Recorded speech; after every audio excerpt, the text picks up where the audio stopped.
இன்னைக்கு வந்து கர்ம வீரர் காமராஜரோட 124வது பிறந்த நாள் தான். அதுக்காக வந்து வந்திருக்காங்க, நம்ம அண்ணெல்லாம் வந்திருக்காங்க. இப்போ வந்து காமராஜரை பற்றி நீங்கள் எதாவது பேசணும்னா ஸ்கூல்லலாம் பேசியிருப்பீங்க சரியா? இல்லை போன வருஷம் எதாவது பேசுனது எதாவது நினைவு இருந்தால் ப்ரிப்பேர் பண்ணிவிட்டு பேசணும்னா நீங்கள் முன்னாடி வந்து பேசணும். அவங்க பேசுவாங்க, அதை கேட்டு கூட நீங்களும் வந்து பேசலாம் சரியா? அப்படியே உட்கார். இந்த ஃப்ரெண்டுங்களை பார்த்துட்டு எங்களை பார்த்து பேசுங்க.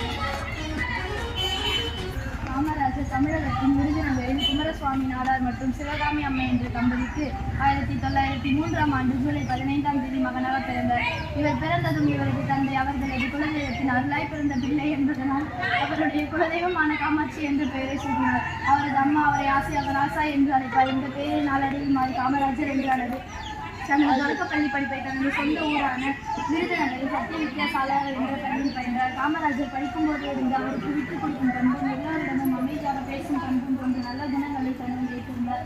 இருப்பினும் அவரால் தொடர்ந்து படிக்க முடியவில்லை. அதன் காரணம் யாரெனில் அவரது பள்ளி படிப்பை துவங்கிய சிறிது காலத்தில் அவரது தந்தை இருந்துவிட்டார். இதன் காரணமாக அவரது தாயார் அவரை மிகவும் கடினப்பட்டு வளர்த்தார். தாயின் கஷ்டத்தை உணர்ந்த காமராஜர் தனது பள்ளி படிப்பை திறந்து தன்னுடைய அம்மாவுக்காக தனது மாமாவின் துணிக்கடையை நடத்தி சென்றார். காமராஜர் தனது மாமாவின் துணிக்கடையில் வேலை செய்யும் பல தலைவர்கள் உரையாடுவதை கண்டு அவர்கள் போராட்டத்தில் நியமிக்கப்பட்டு 1920 தனது 16ஆம் வயதில் சிறந்த போராட்டத்தில் கலந்து கொண்டார். 1953ஆம் ஆண்டு தமிழ் பெற்றார்.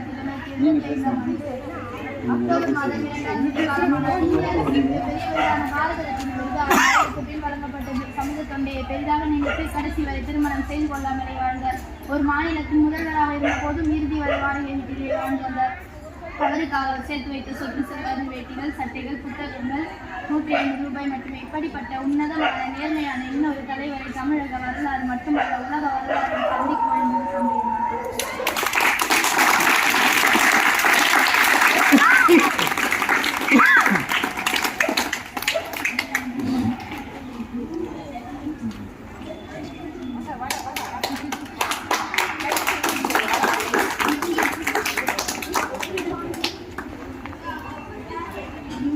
பொங்கலுக்கு கேம் வைக்கிறாங்க, அது நல்லா இருக்குங்க.